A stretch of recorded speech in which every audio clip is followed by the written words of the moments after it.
कोई भी सपना साकार करने के लिए सबसे जरूरी है सही कोच का होना। चुनिए NISM क्लासेस को और करें अपने NISM and NCFM का सपना साकार। Download the app now. Hello everyone, welcome back to the class. आज हम पढ़ेंगे NISM investment adviser series 10A का चैप्टर नंबर 11 म्यूचुअल फंड्स। इस चैप्टर के अंदर हम कवर करेंगे meaning and features of mutual fund, concepts and terms related to mutual funds, features of and differences between open-ended schemes, close-ended schemes, interval schemes and exchange-traded funds. Regulatory framework of mutual funds, mutual fund investment options, mutual fund products, systematic transactions और investment modes। तो हम ये सारे topic जो है इस chapter में हम कवर करेंगे। तो चलिए स्टार्ट करते हैं। तो म्यूचुअल फंड्स में हम फर्स्ट देखेंगे meaning and features of mutual fund. A mutual fund is a investment products that pools money from many investors and invest the money in securities such as stocks, bonds and short-term debt. The combined holdings of the mutual fund are known as its portfolio.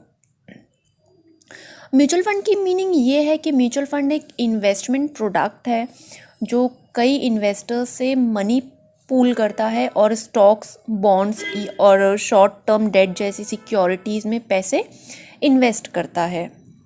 अब mutual fund के features है, mutual fund की combined holdings को इसके portfolio के रूप में जाना जाता है।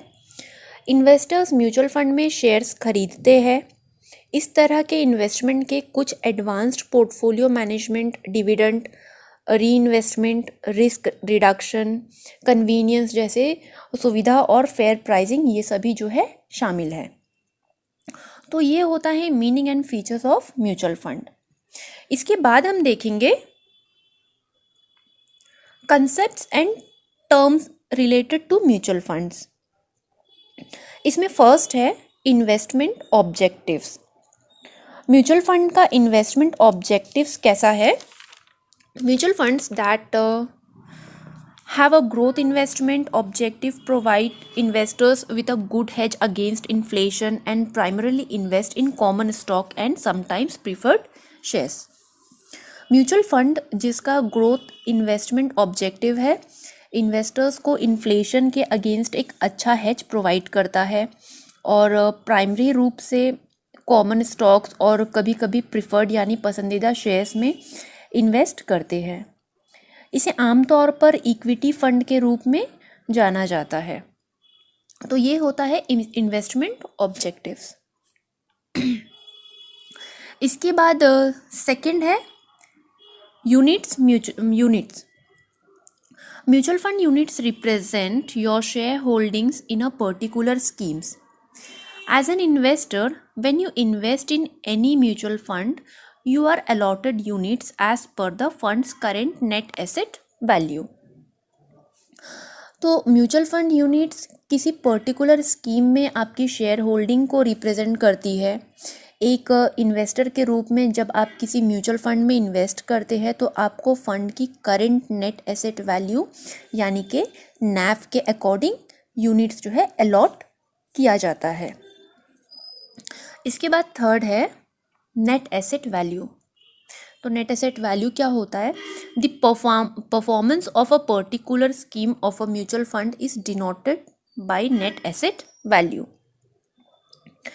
म्यूचुअल फंड की किसी पर्टिकुलर स्कीम के परफॉर्मेंस को नेट एसेट वैल्यू द्वारा दर्शाया जाता है। अगर हम इसे सरल शब्दों में समझें तो NAV स्कीम द्वारा धारित सिक्योरिटीज़ का मार्केट वैल्यू है और म्यूचुअल फंड इन्वेस्टर्स से कलेक्टेड मनी को सिक्योरिटीज़ मार्केट में इन्वेस्ट करता है। इसके बाद है mark to market.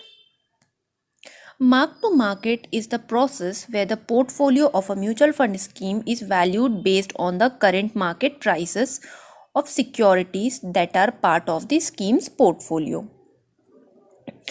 Mark to market ये वो प्रक्रिया है जहां एक म्यूचुअल फंड स्कीम के पोर्टफोलियो का वैल्यूएशन सिक्योरिटीज़ के करंट मार्केट वैल्यू के बेस पर किया जाता है।